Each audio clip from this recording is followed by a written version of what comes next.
How's it going, everybody? Bryan, Alvarez, and Dave Meltzer here. Wrestling Observer Radio, July 3rd, 2018. Figure4online.com/wrestlingobserver.com. You know what yesterday was? Yesterday was Terry Funk's birthday. No, that was Saturday. Yesterday was Bret Hart's birthday. That's right. And wished him happy birthday tonight on Raw. Did you? No, they did. Oh, did they really? Yeah. Sent a special happy birthday to Bret Hart, they said. Okay. Was his birthday. Cool. Yeah. That must have been part of the period when the announcers were saying nothing, huh? I think it was during a match, actually. I didn't write down when they said it, but they most certainly wished him a nice happy birthday, so. Maybe it was when Natty was out there. It could have been. Yeah. Yeah, did you notice that they never once said where they were from? They never said where they were from. You've mentioned this before, that if they're not in like a big city, sometimes they don't tell you where they're at. They were in Sioux Falls, South Dakota. Yeah, sometimes like they'll like if the city isn't impressive enough, they'll like say that like they're in like a gym, like the college, right? Because but in this case, I guess because they're not at college, they didn't even say this. I don't even think they said the state. The only thing that I remember is I think that they said they were in the Central Time Zone. Well, I know they did. They did say that, yeah. They should because they showed like it being light out, and they go, well, we're in the Central Time Zone. But it was probably still light on the Eastern Time Zone when they said it, which I thought was kind of weird, too. This is why it's light out. It's like, it was, it was pretty much light out everywhere, but at that point. I thought the show was pretty good for about the first 75 minutes, and then it sort of fell off a cliff. I thought it was easy to watch, easier than most weeks. I don't think it had like the stuff that was weak was short, so it didn't get bogged down. I mean, there was a lot of silliness to it, but I didn't think it was. I don't know. I found it kind of easy to watch, easier than most weeks. What about the Roman Reigns coming out? And he says, these guys are extremely talented. They've got a great future, but I can't believe I lost to the Revival. It's all because I had the worst partner of all time, Bobby Lashley. I don't want to team up with him. I want to fight him. Let's do this right now. Bob, he says, is an egomaniac. He's a fool. He thinks he's the guy, but he couldn't handle the role 10 years ago, and 10 years from now, he still won't be the guy because I'm the guy. I'm the man. God, is he going to be the guy in 10 years? I sure as hell hope not. I can tell you that. Yeah, we need a better promo guy to be the guy. Ziggler came out, laughed at Roman for calling somebody else an egomaniac. Drew's there. He says since Roman stuck his nose in their business last week, they're going to even the score right now. Roman jumps them, but they double team him. They kick his ass. Seth Rollins run down and make the save. Clears the ring. That was the opening segment. It was better than usual for an opening segment. They got in there, they got out, and away we go. It was an opening segment. It set up a match. One of two Roman Reigns matches tonight, actually. Yeah. It felt like they really lack depth of talent when they do stuff like that. So Seth and Roman meet with Kurt, and they said they want Dolph and Drew tonight. Kurt says, well, I'll schedule a match for next week. Seth says, okay, but Roman says, no, I want it tonight.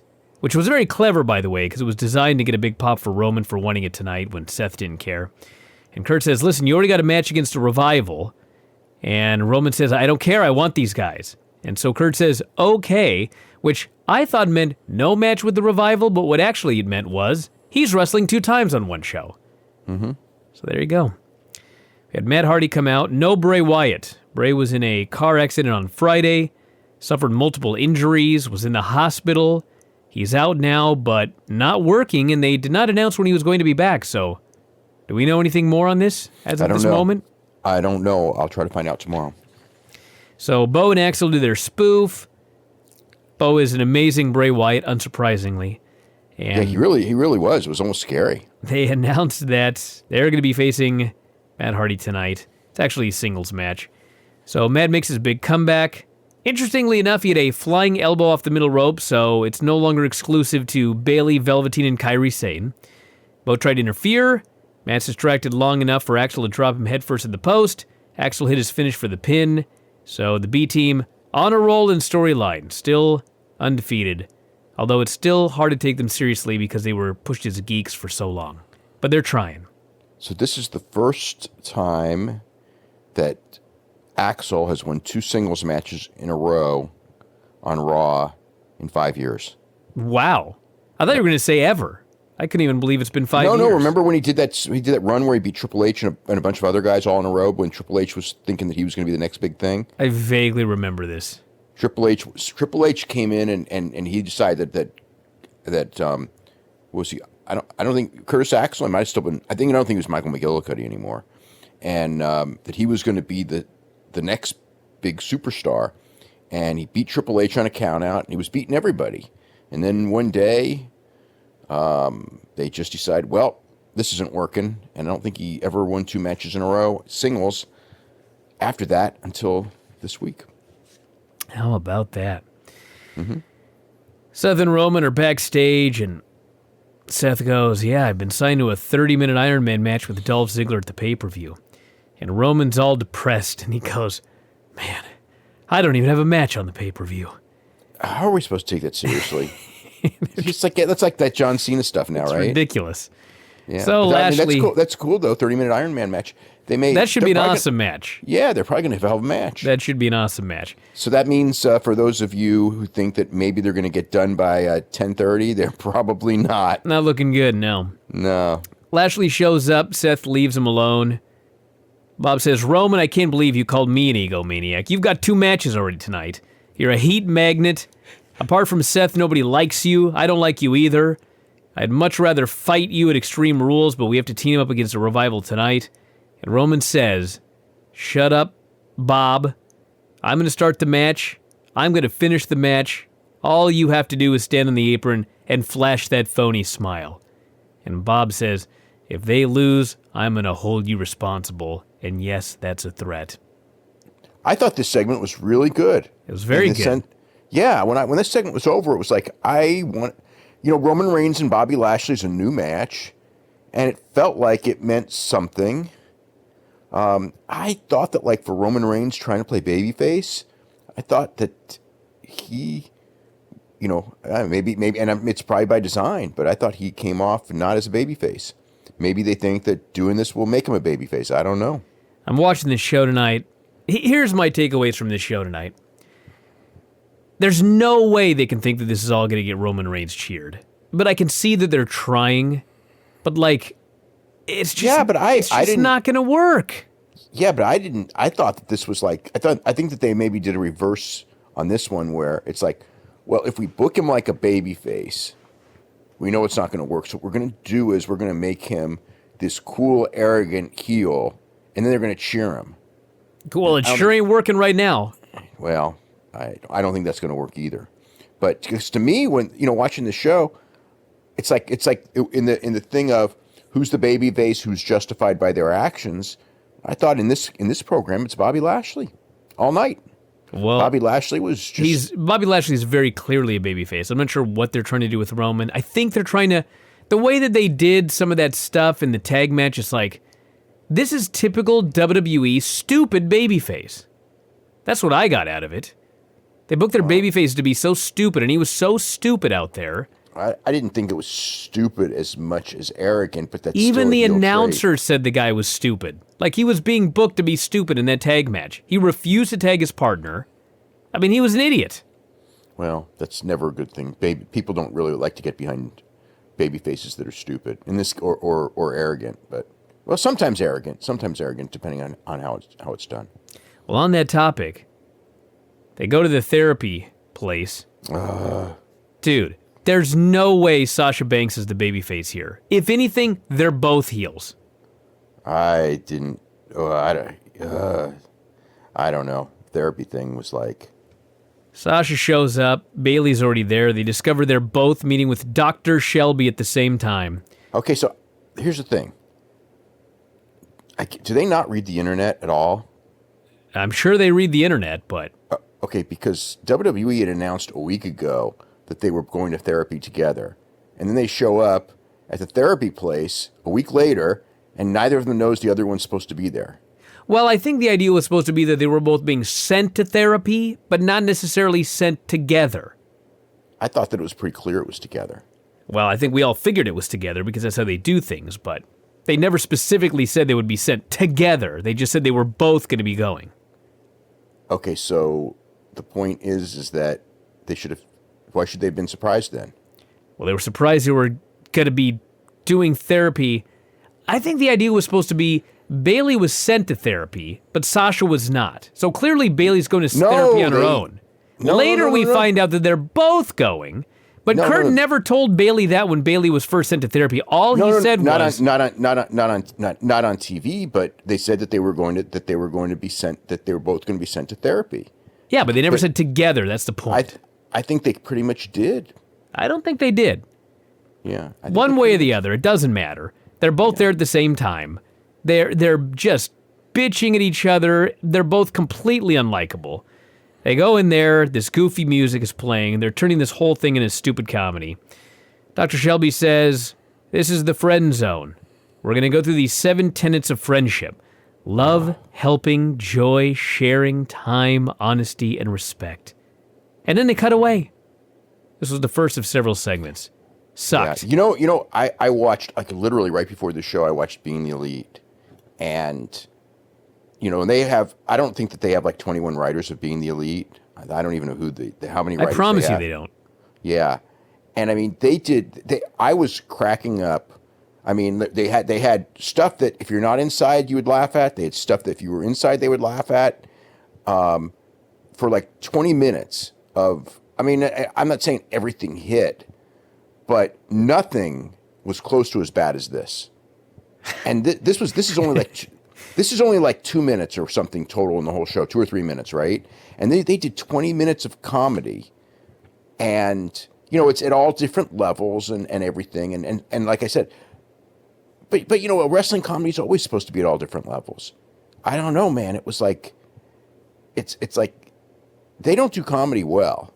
I don't know if it's the performers aren't as good or well, the material is certainly not as good. How did they? I don't know. I think if they if almost any other company did this, I don't know. I want to say it would be better, but I think it probably would. Virtually every company I can think of, it would be better because they don't have 29 writers. They let the performers go out there and be themselves and I'm guessing use their own creativity. I'm guessing that they didn't have 29 writers or 21 writers work on this thing. I sure hope not. They probably only had one, but I think that the framework of what they want, because the writers are writing for Vince, they're not writing for everyone else, so they're trying to write for what will make Vince happy, and I don't know, and Vince is tweaking it to what's going to make him happy anyway. But it just didn't work for me at all. I was just like, this is like a waste. So, next up we got the Authors of Pain versus Titus and Apollo. Authors got a big pop. I would call this a competitive squash. Titus and Apollo actually got a little bit. Titus got to break up a pinfall, but then they sent him into the post, crushed Apollo, hit him with the high-low for the pin. Authors of Pain are a lot of fun doing these matches. It's all right. I mean, it's just a quick match. It was all right. Kevin Owens arrives, parks illegally. Valet wants his keys. He refuses to give them to him because of what happened last week. So then we had Roman Reigns and Seth Rollins versus Drew and Dolph. I loved this match. Thought it was very good. They built up Roman and Drew as this goosebumps moment. It actually got a ton of heat. Loud dueling chants. They work over Roman for a long time. Finally, Dolph goes for a dive. Roman just gave him this awesome uppercut coming out of the corner. Looked amazing. Seth gets hot tag. It's going wild on everybody. Crowd's going absolutely haywire as he hits the top rope splash on Ziggler. Drew breaks it up. Seth hits a big dive off the post on everybody. Go to break, come back, heat on Seth. A lot of heat for Seth. He's fighting to get to the corner, This guy totally has something as a babyface. Like, there's nobody in the company that gets the fans into his matches as a babyface. Not even AJ. Not even Daniel Bryan, like Seth Rollins of late. Of late, yeah. I think Daniel Bryan does. Daniel Bryan gets them into it awfully good. If you really, I mean, and easily and more effortlessly. But Seth, the last, I don't even know, I mean, Seth Rollins last 2 months or so, he has been getting these people going crazy for things. Yeah, he's having a run of good matches. And this was easily the best thing on the show. But as far as the finish went, crawling for the tag, place is going crazy, just about to get it when the Revival jumps the rail, attacks Roman for the lame DQ. And I guess in this match he didn't need a finish, but Ziggler and Drew... it's to set up the thing later, although they did another DQ later. I mean, it's all right. This tag run has also revitalized Dolph Ziggler. He was great on the show. Oh, yeah. Great on this show. Oh, yeah, definitely. Yeah. Well, I mean, I think it's not just the tag, but working with Rollins. Sure. It's like he's finally in something that means something. He hasn't been in something that means something. And I mean, a couple of times they would put him in something for short periods of time and they would give up on him, which may end up how this thing ends up as well. But this is like the first one where it's like, I think they're not going to because of McIntyre, because I really see McIntyre, that they're going to protect McIntyre, because McIntyre, I think, is their kind of a guy. I mean, he really, he's got the right look, and that's so important to TV people. So then we had the segment with Kevin and Kurt. Kevin Owens is like, I want you to do something about Braun. Kurt says, well, here on Raw, we settle things in the ring. Sounds like you want a match. This segment was so ridiculous, but it was meant to be, because it's like Kevin Owens is like, completely, it's like, shouldn't you be sending him to therapy or fire him? He turned over my car. It's a damn good question. It's like, thank God I had insurance. It's like, that's like, by the way, like if you guys get a rent-a-car and they ask you if you need insurance. If you're a wrestler, you better say yes. If you're in WWE, yeah, no kidding, because you might get that car overturned. But anyway, but yeah, no, he's like making complete sense. He's a total babyface. Braun is a total heel. I mean, they're not, but I mean, if you actually look at what each guy is doing and saying, I mean, Kevin is totally in the right here. Braun is a total psychopath.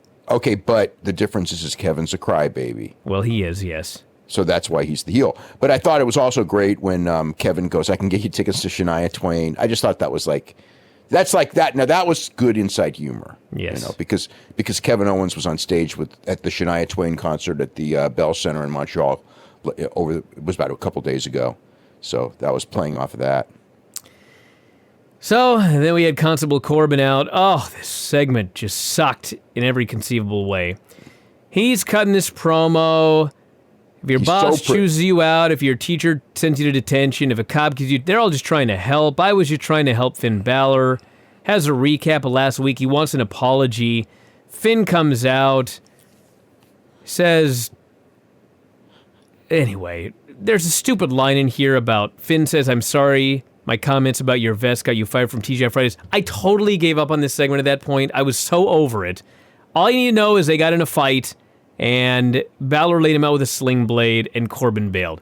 This segment sucked. This feud sucks. It's a total waste of Finn Balor. I hated this segment. I didn't hate the segment at all. What? I didn't hate the segment at all. Oh, my God. It was horrible. Yeah, I wasn't much into Finn Balor. Finn Balor for long talking periods, it's probably not a good idea at all. Not Finn Balor, I mean Corbin. I don't think he can really carry a thing, but I just thought it was exactly what I expected it to be. Like, exactly. I could feel every line coming before it came, so I didn't have a problem with it. It's like, kind of not. So you predicted bad comedy, and therefore it was a good segment? I didn't say it was a good segment. I thought that it was just there. It was not painful to watch. It was just there. I wasn't like a fan of it or anything like that.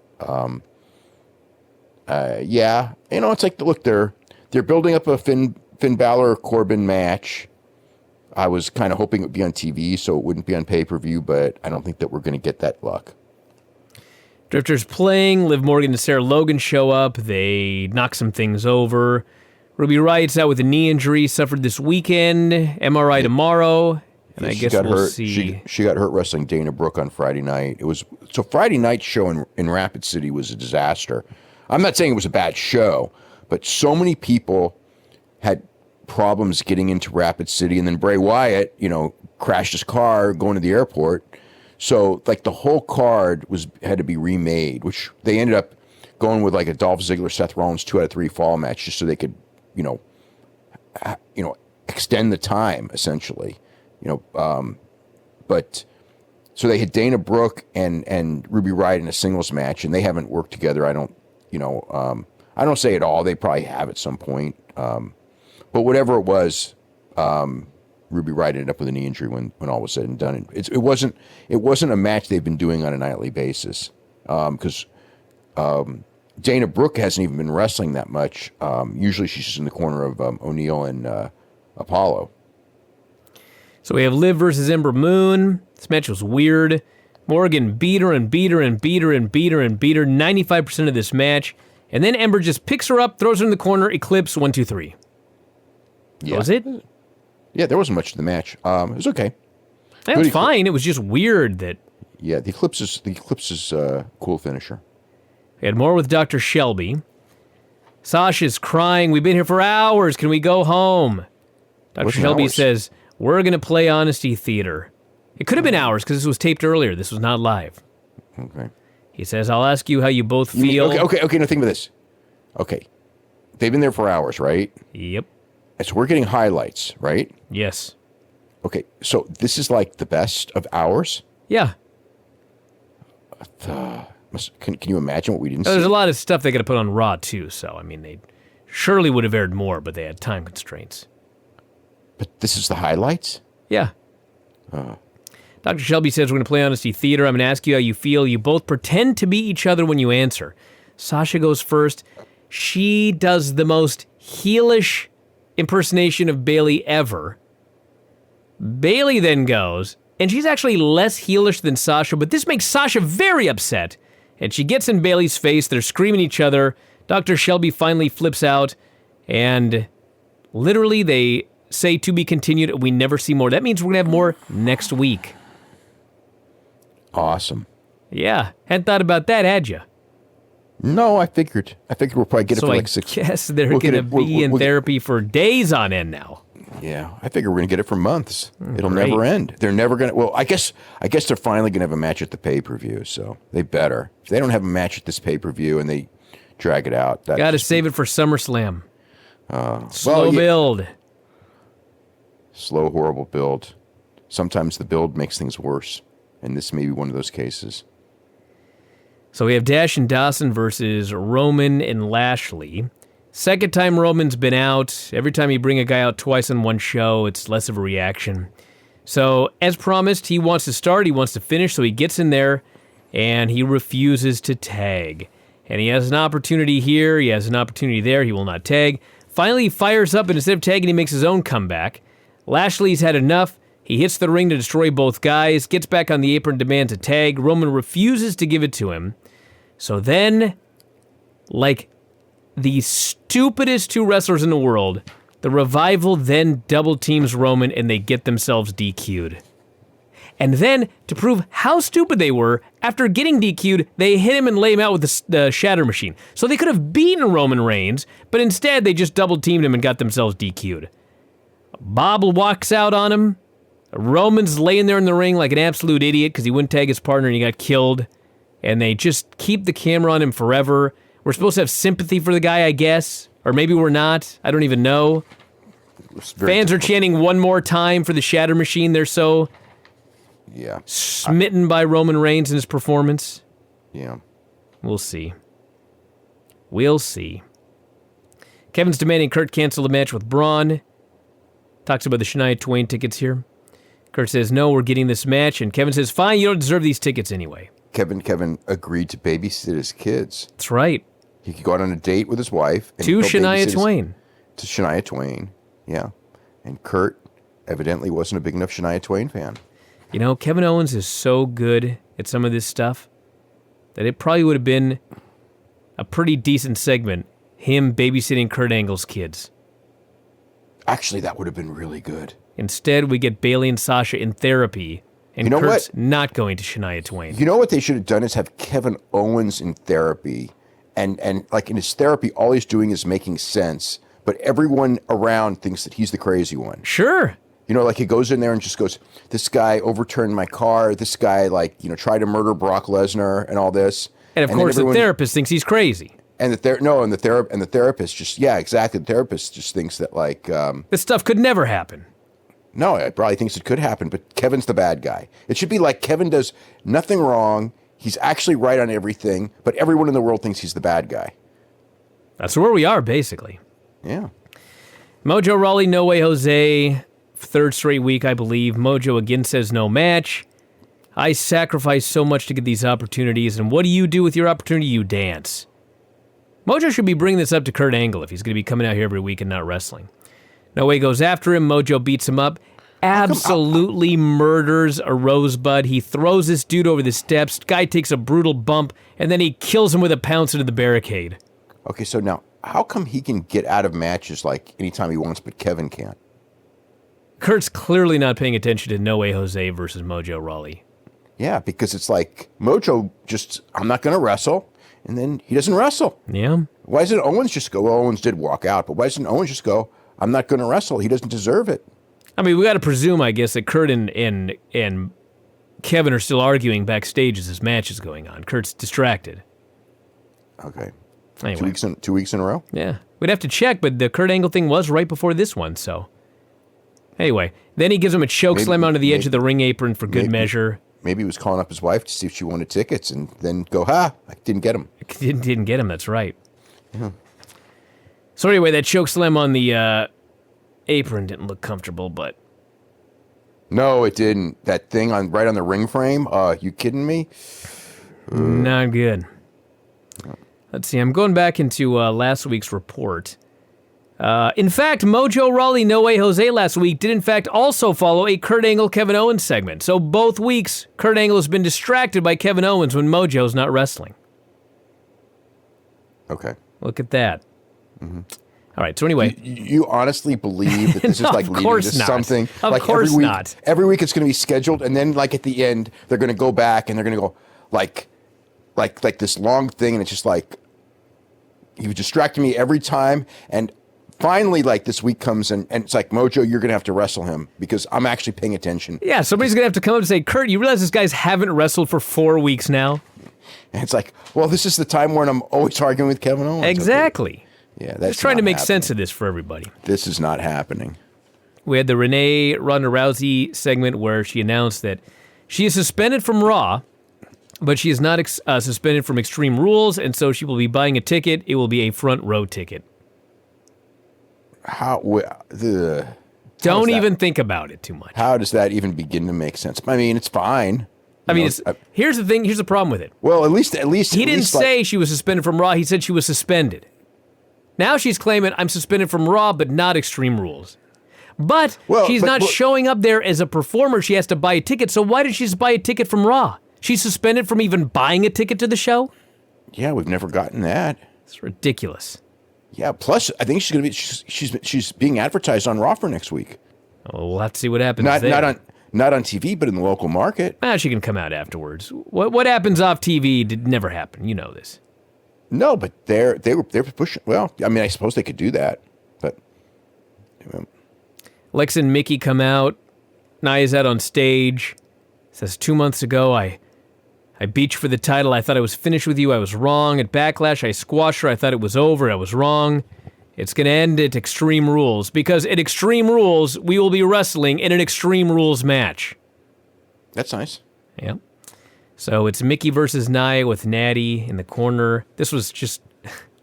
Mickey works her over, focuses on the knee. Nia makes a limping comeback. Mickey kicks a leg, etc., etc. So finally, Nia hits a sit-out powerbomb. Alexa takes the ref. Natty takes out Alexa.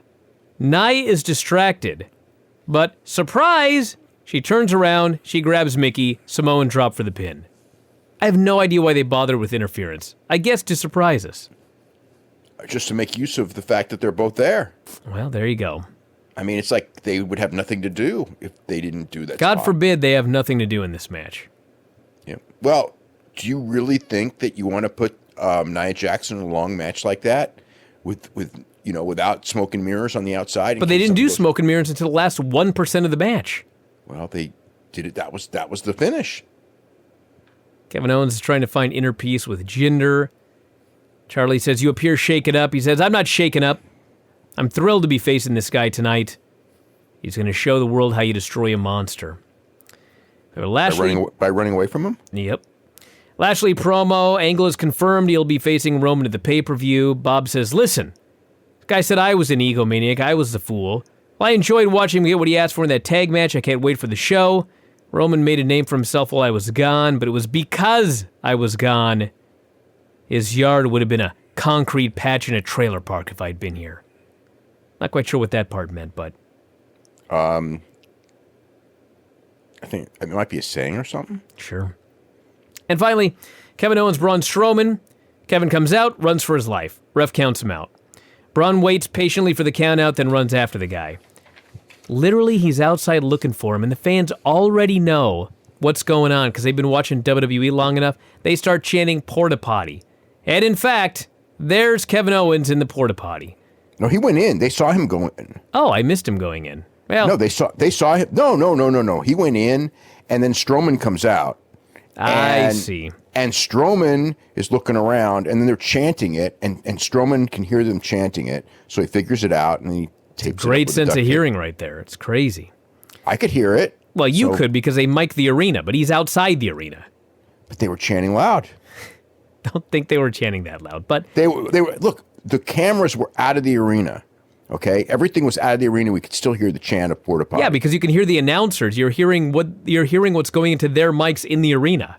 Okay, well, I'm pretty sure outside the building you couldn't hear the fans chanting. He could. Anyway, he looks and hears them in the porta potty. He gets some tape. He tapes up the thing. I should have turned the show off here. Literally, there's a 15-minute overrun or whatever, and 10 minutes is him dragging this porta potty through the back of the building. He finally gets it out on the ramp. Does a running tackle, knocks it off the stage. Bunch of dudes come out. Owens is covered in that blue liquid. Everybody's acting like it smells terrible. The psychopath Braun Strowman is just howling with laughter as the show ends. And that's the end of the show. Leading apparently to a cage match. Braun Strowman and Kevin Owens. Yep. Finally a cage match where there's a point to the cage. Unless it's escape the cage rules. Oh, no, you can't run away. He's locked in there. Isn't that like the rules of a WWE cage matches that you run away? Well, maybe they'll have a top on it or something, or I don't know. They probably won't. We'll see what happens. But anyway, that was the Raw show, everybody. Tomorrow on SmackDown, what do we have? Team Hell No reuniting? I guess so. James Ellsworth against Asuka. That's right, James Ellsworth and Asuka. And then Hideo Itami and Buddy Murphy. That's right. All right, as far as... Not Hideo Itami, I take that back. Mustafa Ali and Buddy Murphy. Mustafa Ali. Yeah. So tell us about this Being the Elite, our weekly Being the Elite report. Yeah, it was a really good episode. There were so many things, I won't even remember them all, but my favorite, they have this funeral for Joey Ryan, and it was like, I mean, this was really either good or bad, depending on how you look at it. It's like everyone's delivering eulogies, like these tongue-in-cheek eulogies for Joey Ryan, and Flip Gordon's at the funeral, and all of a sudden it comes to him, and he goes up to Cody Rhodes in the middle of the funeral and just goes, Joey's dead. That means there's a spot open on the card. And it's just like, oh my God. Like right at the funeral, he's asking for to get booked. So, and then Cody's like appalled at his timing. So he didn't get booked on there. And what other stuff? So they film in Australia. Laura James, who's Joey Ryan's wife, is there. And she sees Adam Page. And first she goes like, boy, you look just like Stephen Amell. And he's getting all fidgety because he killed Joey Ryan. But right now, everyone thinks it's Stephen Amell. And she's like figured out that this guy looks just like Stephen Amell. And then she just goes, if the guy who killed my husband was here, I would kill him on the spot. And he's saying this right to Adam Page. And Marty Scurll's there and going like, and I would kill him too. And then they start talking about that, Joey Ryan's funeral's coming up. And I forget what it was, but she like said that like, she didn't go to Joey Ryan's funeral. And they made some remark about Joey Ryan couldn't even draw at his own funeral. And what other stuff? They did a thing. So Matt Jackson he's legitimately doing a kid's book about bullying. So they do this skit where Frankie Kazarian is offering the Young Bucks and Flip Gordon drugs. And Marty Scurll goes, now all you kids, this is, you don't have to listen to peer pressure. Let's see what Matt and Nick do. So Matt and Nick are like, hell no, we don't want any drugs because drug free is, what do they say? What's the saying? BTE is drug free and that's the way to be, right? So they're doing that while Flip, who's with them, is like munching on the pills. So, let me see what else. This thing was just filled. Oh, so they're listening to the radio, and the news is that Stephen Amell has been exonerated, and he's been freed and Christopher Daniels has been framing Stephen Amell for the murder of famous Dick wrestler Joey Ryan. So Stephen Amell has been freed, and Paige finds out that like Stephen Amell's freed. So Matt confronts him, and somehow like he admits that he killed Joey Ryan, but he said it in confidence, so Matt can't like tell anyone, but Matt knows, or he's figured it out because he goes to Nick and goes, I think he killed Joey Ryan. What other stuff did they have besides that? I don't remember everything else. Was there anything with Omega?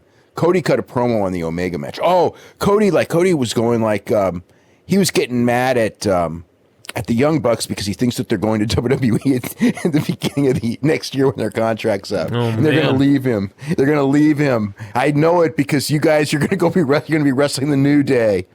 So then the start of the show is Chris Jericho and the Young Bucks together, and they're going like, they want it to be a tag team, but there's too many like legal problems, and there's like they can't team up anywhere on land because of jurisdictional problems.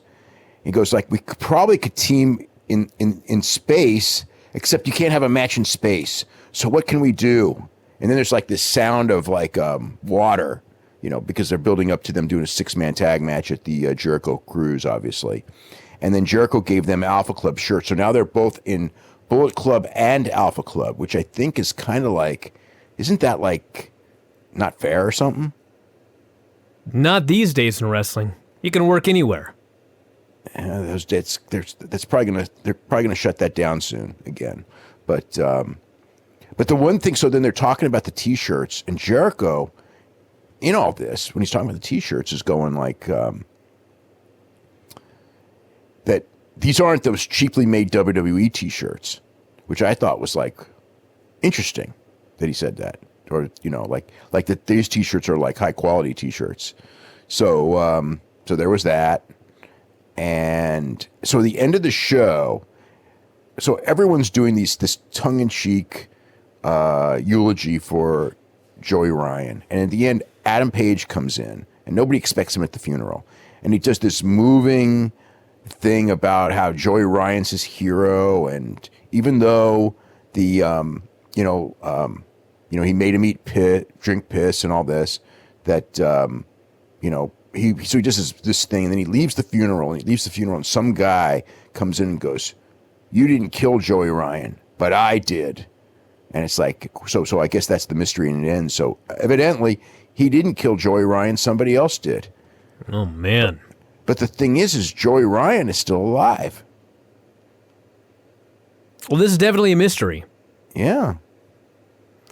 Also a mystery, why Liddell and Ortiz is taking place again.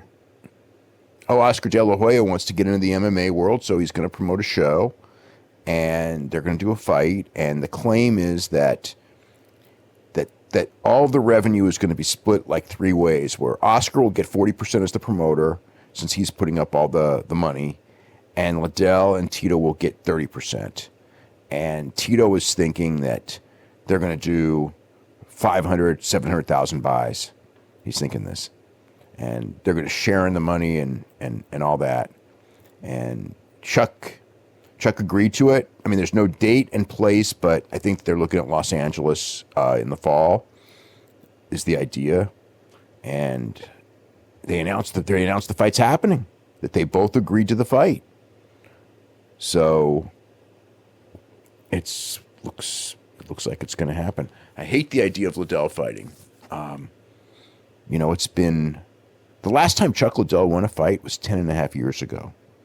And I'm sure that Chuck is out there training really, really hard. And, because he hasn't been getting beaten up, he probably feels really, really good because he's training hard. But that doesn't mean anything in a fight when you're 48 years old. I mean, you can train hard and you can be in better shape than you were when you were younger, but that doesn't mean you're going to fight good. It's just such a, I mean, he may win, I suppose. I don't think it's hard for me to think that he'll win. I mean, just because Tito's younger and Tito's been fighting more regularly. But it's just, I don't know. I think it's really sad. I get, but you know what? I mean, it's like, if he needs money and he thinks he can make $1 million, who are we to say? In his own mind, I'm sure he thinks that there's no way Tito can beat him because he beat Tito both times they fought. He knocked him out twice. But yeah, but I mean, the big news is that there's a new promotion opening up. Oscar De La Hoya's MMA, Golden Boy MMA. So I don't know what that means, but you're promoting with no television. But who knows? Maybe some streaming service will pay him a whole bunch of money. Doubtful, but maybe that'll underwrite it. I don't know. Well, here is the clip from the Daniel Bryan interview on gorilla position that everyone's been talking about here today when asked about The Miz. I'll answer it with a question. Oh, Do you trust? Oh, we got to go back a little bit. Here we go. a main event match at WrestleMania? Is that something you're up for? Potentially the greatest story WWE has ever told over a long period of time. Imagine that video package going into a main event match at WrestleMania. Is that something you're up for? Wait a minute. Hold on this. What is he talking about, the greatest story WWE's ever told? Is he talking about Hogan and Randy Savage? No, I'll go back a little further. Here that could happen, you and The Miz. And keep in Him and mind, The this Miz is the greatest story all... WWE has ever told? Hold on, let me get to the start of this thing. Wait a minute. All right, hold on. Here we go. This is the whole unedited thing. So with that said, you're both now on Smackers together. WrestleMania 35. Surely there is a main event here that could happen, you and The Miz. And keeping in mind, this story dates back all the way to the original NXT. Mm-hmm. You were The Miz's rookie, hilariously. Mm-hmm. Yeah. There is such an potentially the greatest story WWE has ever told over a long period of time. Imagine that video package going into a main event match at WrestleMania. Is that something you're up for? I am definitely up for it. My question, you asked me that question. I will answer it with a question. Do you trust WWE with telling that story from now until WrestleMania 35? What in the last several years? Question. Jesus Christ, is he listening to our show every week or something? That something like that is possible here, and for it to be a okay, I will. Well, there you go. A brutally honest man. What about the stuff? Didn't he talk about how many dates he wants to work and his contract and things like that? Well, this is a 30-minute interview, so I'm sure it's all in there, but I can't find every single... We'd have to listen to the entire thing, but... Yeah, he laughed uproariously at the idea that WWE would be able to successfully write that story from now until WrestleMania. Oh, come on. Of course they couldn't. We've seen that, but I'm just thinking, the interesting thing to me is so my impression is that he said that he wants to do 50 to 100 dates a year. So that's what he wants. So people are thinking that because of all this, that maybe he's leaving. And the fact that he has not signed a new contract, and he has not, maybe he will. And a lot of people have been asking me all day long, actually, of what's the prospects? What's the deal? And it's I think we talked a little bit about before. He cannot make more money. He can make good money out of WWE. He doesn't need to be in WWE. He cannot make more money or even close to the same money that he can make in WWE out of WWE. Not right now. It's that that's not the case. He can make a lot of merch money if he wants to hustle, but he's not really. That's not really his thing. Is just going everywhere and doing public appearances and pushing T-shirts and things like that. I mean, he can do it. I mean, he could make a lot. I think if he wants to do 50 to 100 dates a year, my gut is that WWE will be amenable to that because I don't think that they want to lose him. I don't think they want him on the other side working for New Japan or Ring of Honor because that's where he's going to end up. So I expect that they will, will that line, I mean, the last time somebody did a line like this, and it wasn't they were laughing, they were much more serious, it was Steve Austin. He showed up at television the next Monday and was told that he was going to have to do a job for Brock Lesnar, which made absolutely no sense at the time. Like it was like the most nonsensical booking in history. And he walked out and quit for God, maybe they'll have to rehire Big Cass. Yeah, to get something like completely makes no sense. Yeah. So, I mean, it's like, I don't want to make any predictions on what he's going to do, but there is, like, I believe, like, put it this way, the other thing I heard that he said is that something to the effect of that that people are telling him that he should be pushing harder for his position, which isn't really like him. He's more like, just whatever. I mean, like he may have one input and things like that, but I mean, he's not like a guy who's going to like demand like, hey, if you don't give me AJ Styles, on the next pay-per-view, or you don't give me somebody good as opposed to Big Cass, I'm going to, just whatever. I don't feel like coming or something or walking out or whatever. Like he would never do that, I don't think. But I mean, there is stuff he could do. I believe he would probably have a lot of fun outside of WWE. But I think the WWE is still, they are still the number one organization. And granted, he would actually have, without a doubt, he would have better matches outside of WWE, and he likes to have good matches, and he would work with better people outside of WWE than he would within WWE. But all that said, obviously he would not have nearly the stage or the spotlight. And I don't know how important that actually is to him, the money. And, he's less motivated by money than most, maybe than any.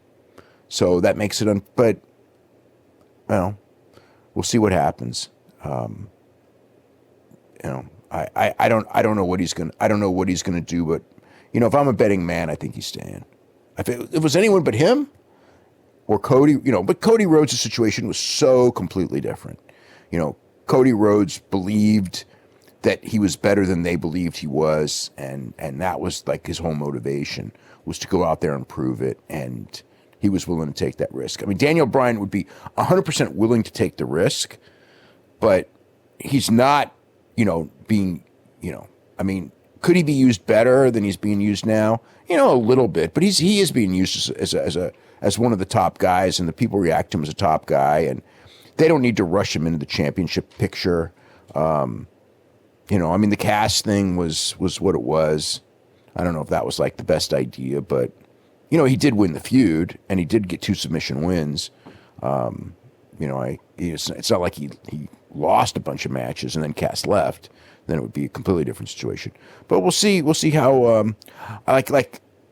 Is it impossible to believe that they would now vindictively book him based on what was said there? It is possible. I do not expect it, just for a lot of reasons. Because I don't think that I don't think they wanted. He would if he was being treated actually badly, like legitimately badly, with the idea that they are doing this on purpose. Would he go? I think he would at that point. So I think they know that too. So I think that, and I at the end of the day, I don't see them wanting him at all. And he'd make a big difference. He'd make a bigger difference outside than he would inside, because he would, you put him on, he would bring a lot more focus, a lot bigger crowds, not necessarily a lot bigger crowds, but bigger crowds for certain matches for sure. If he was on the outside, and there's new opponents for him. There's a lot of good opponents for him out there. There's an endless number. And so, there's way more not there than in WWE. So there is that consideration too. So we'll see. That's in September, which isn't, granted, that's not that far off. But again, if I'm a betting man, I don't think he's going to leave WWE, but I could be wrong. Alrighty, mailbag here. This person says, CM Punk mentioned on the Art of Wrestling podcast there was a time he tried to quit before Mania 29 in 2013, but he didn't elaborate on it. Does Dave know why he was trying to quit or the circumstances around it? 2013? Yeah. Mania 2013. I mean, he was unhappy. I'm sure there's something to that. I know that he had considered quitting in, what year was it? 2011, right? 2011, he was gone. He was gone in his mind, and then, he got the push and everything like that, and he stayed. But yeah, I mean, he was clearly unhappy. I mean, I had heard that forever, that he was really unhappy. So, but I don't remember what the circumstances were at that point in time. This person here says, had Lex Luger won the title at SummerSlam 1993, how do you think his WWE run would have turned out? That's a tough one. Much better than it did. Because, it's like, you don't know. It's like, every time he was put in that position, he didn't do well. It's like there was something missing. But that timing, it could have worked. There's just no way of knowing. I think that he had enough momentum. I think he'd have done okay, really. I think it really hurt him not winning the championship at that point, just because they just built it up too big for him not to win it and not feel like it's a failure. And then once you're a failure, then that hurts you. This person here says, in honor of Bret Hart's birthday, I was wondering what you think his lasting impression on the business would be besides the screw job. To me, it's how easy his matches are to rewatch, even to a modern audience. I mean, he's a great wrestler. He's a fantastic wrestler. He was great at sucking you into a match. Better than, all but a few, really, at doing that. So, he'll be remembered as a great wrestler. And, big star in Canada, obviously, big star in Europe. A lot of people grew up watching him as one of their favorites. So, in that period in the 90s, he was one of the best guys in the business. And,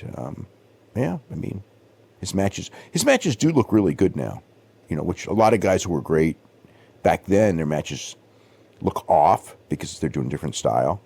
So I guess his style, ended up translating better to what they do today. The mentality of what guys do today is closer to him, although not in WWE, which is the funny part. Outside WWE more. This person here says, I remember you saying that since Callis and D'Amore took over Impact, that the product was a lot better, easier to watch than most episodes of Raw and SmackDown. Yet I still don't hear many people within the community talking much about the company. Do you think it's because its reputation is permanently ruined by the years of bad booking and word of mouth? I actually think it's because there's so much WWE content to keep up with, and most people who would watch Impact also watch WWE, and probably some of them now watch Ring of Honor or New Japan, and Impact is just too low on the priority list, and you got to win those people back. I do know I've been told that there's a Rich Swann Phoenix match that's on the show Thursday that I remember when it was taped, I heard this match was unbelievable from a lot of people. And so anyway, it's airing this Thursday. And D'Angelo Williams is going to be back. On. Well, he's on TV Thursday. This was taped, whenever. So he's in an angle on Thursday, and maybe at the pay-per-view.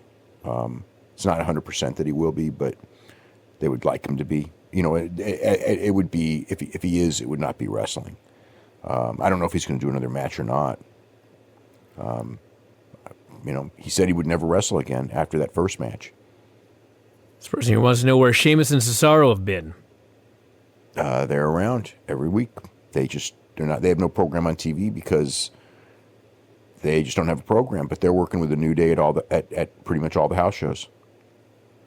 This person says, any word on if NXT UK will do quarterly takeover events? I don't think so right now. Down the road, anything is possible. But for right now, I think it's just going to be TVs like that. And, from there, we'll see.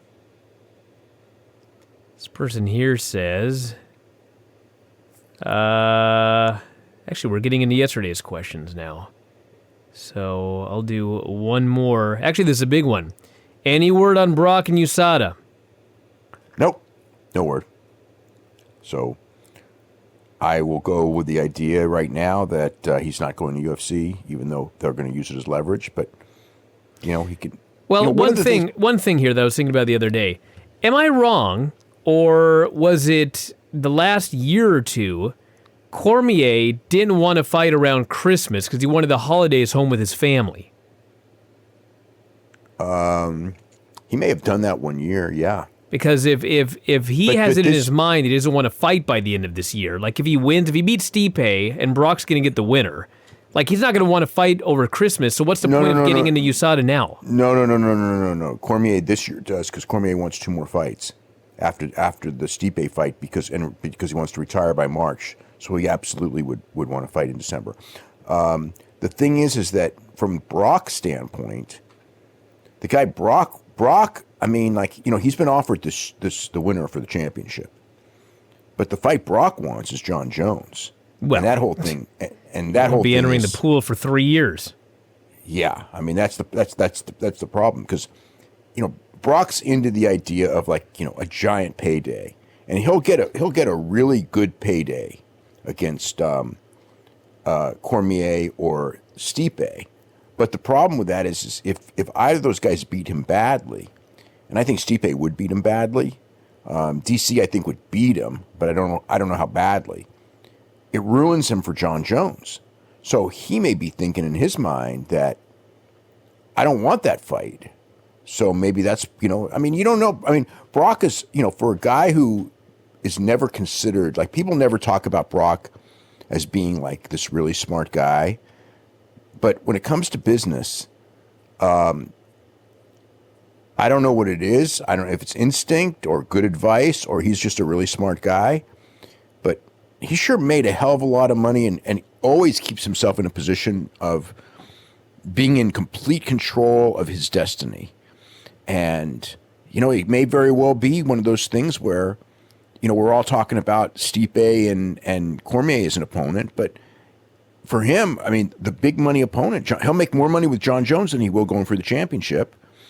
But if he loses, it hurts the John Jones fight. So that may be one of the secrets to this whole thing.